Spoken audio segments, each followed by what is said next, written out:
Baik, assalamualaikum warahmatullahi wabarakatuh. Eh, Perkenalkan, nama saya Wahyudi Anjaya dengan NIM 2200241194. Saya dan teman-teman saya akan mempresentasikan urgensi peraturan hukum ekspresi budaya. Dan ini teman-teman saya, silahkan berkenalan. Perkenalkan, nama saya Rival Bayu Wiranda Saputra, biasa dipanggil Bayu, dengan NIM 2200024305. Assalamualaikum warahmatullahi wabarakatuh. Perkenalkan, saya Kuninur Aisyah dengan NIM 190024120. Baik, kita mulai dari ekspresi budaya tradisional ya teman-teman.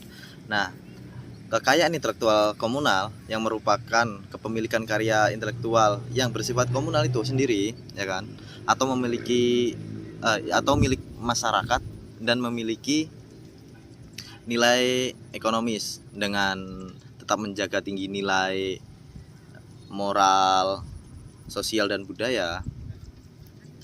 Nah, kekayaan intelektual komunal salah satunya merupakan ekspresi budaya tradisional. Nah, dari ekspresi budaya tradisional ialah berbentuk ekspresi karya cipta, ya kan, yang berupa musik maupun upacara dan sebagainya, itu termasuk dalam ekspresi budaya tradisional. Nah, dalam ekspresi budaya tradisional itu mencakup apa aja sih sebenarnya, ya? Nah, itu ada 6 hal yang bisa mencakup dalam ekspresi budaya tradisional itu sendiri, teman-teman. Nah, salah satu dalam bentuk teks, ya, itu baik secara lisan maupun tulisan. Nah, itu berbentuk seperti puisi, ya kan, terus karya-karya sastra.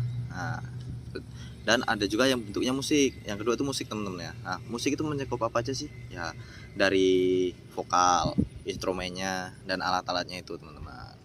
Nah, ada yang ketiga itu ada gerak. Gerak itu bisa seperti tari, ya kan? Tarian, tarian adat ataupun tarian yang memang sudah ada itu, teman-teman. Nah, ada juga yang berbentuk teater.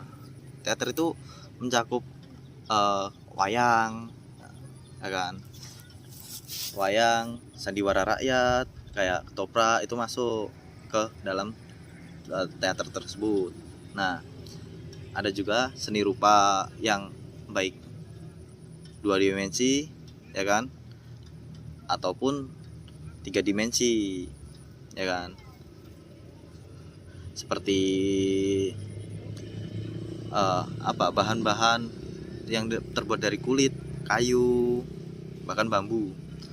Logam-logaman pun bisa, teman-teman, itu sendiri. Nah, itu yang terakhir itu ada upacara adat itu sendiri. Nah, dalam negara kita sendiri kan upacara adat itu sudah tidak asing lah, karena negara kita kan memang luas, dan dalam negara itu tercakuplah berbagai suku budaya itu.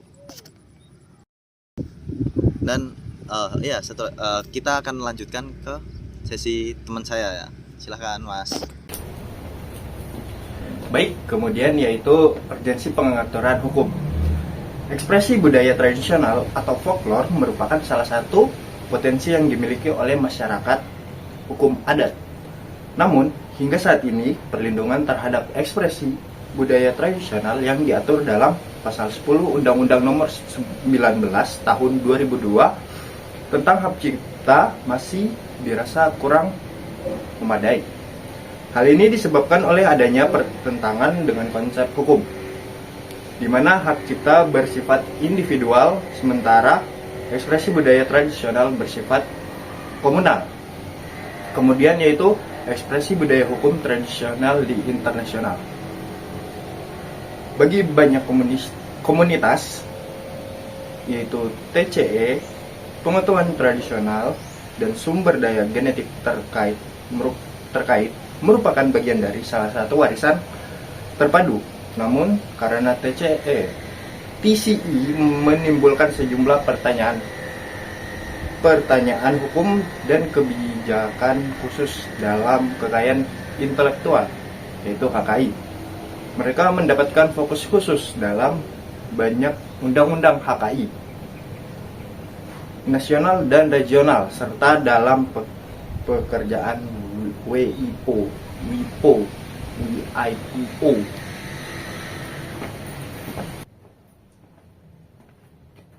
Kemudian ada urgensi pengaturan hukum.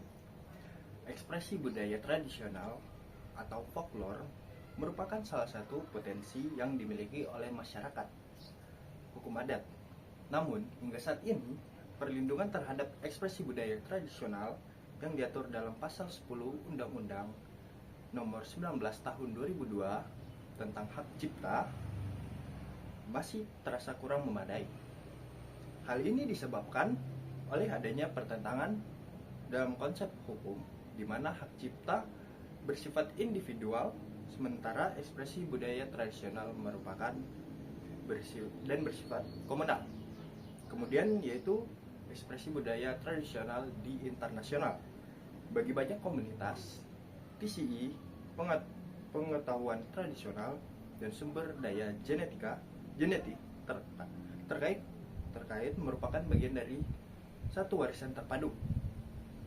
Namun, karena TCI menimbulkan sejumlah pertanyaan hukum dan kebijaksanaan khusus dalam kekayaan hak intelektual, yaitu HKI, mereka mendapat fokus khusus dalam banyak undang-undang HKI nasional dan regional, serta dalam pekerjaan WIPO.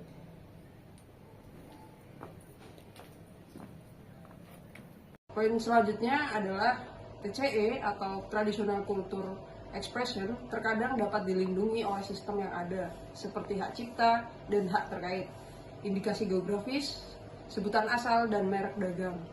Misalnya, adaptasi kontemporer dari cerita rakyat dapat dilindungi oleh hak cipta, sementara pertunjukan lagu dan musik tradisional dapat dilindungi oleh perjanjian pertunjukan dan fonogram yang dilindungi oleh WIPO dan perjanjian Beijing tentang pertunjukan audiovisual.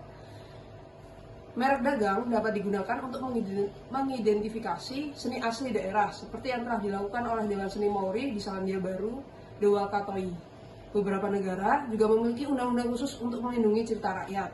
Komite antar pemerintah, WIPO tentang kekayaan intelektual dan sumber daya genetik, pengetahuan tradisional dan cerita rakyat sedang merundingkan perlindungan hukum internasional terhadap TCE. WIPO mengeluarkan pasal 8 huruf J CBD dengan sistem sui generisnya. Sistem ini bertujuan untuk memberikan kesempatan kepada setiap negara berkembang untuk mengatur perlindungan hukum ekspresi budaya tradisional sesuai dengan kepentingan masing-masing. Langkah ini penting untuk menjembatani perbedaan antara konsep individual negara maju yang umumnya adalah negara industri dan masyarakat adat yang bersifat komunal, sehingga tercipta keseimbangan dalam persaingan di pasar bebas. Nah, dengan adanya peraturan khusus untuk melindungi ekspresi budaya tradisional, pihak asing dapat memanfaatkan ekspresi tersebut secara legal. Di sisi lain, pemerintah pusat dan daerah juga dapat meraih manfaat finansial dari penggunaan ekspresi budaya tradisional oleh pihak asing. Langkah awal yang perlu diambil oleh pemerintah pusat dan daerah adalah dengan pendataan terhadap ekspresi budaya tradisional di setiap daerah, yang menjadi alat bukti bagi Indonesia dalam menghadapi pihak asing jika terjadi pelanggaran terhadap karya ekspresi budaya tradisional di tanah air.